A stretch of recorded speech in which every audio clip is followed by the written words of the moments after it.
Did you know the Earth was already making sounds like the dead long before anyone invented a word for hell? Pause. In 1851, gold rush miners in California heard it first. Wailing.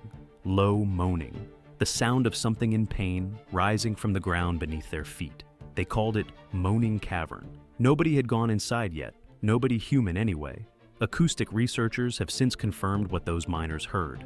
Certain rock formations, certain underground chambers, resonate at frequencies the human brain reads as voice-like sounds. Wailing, rhythmic breathing, low, hollow moaning, no source, no body, just stone and air and the shape of the earth moving through both.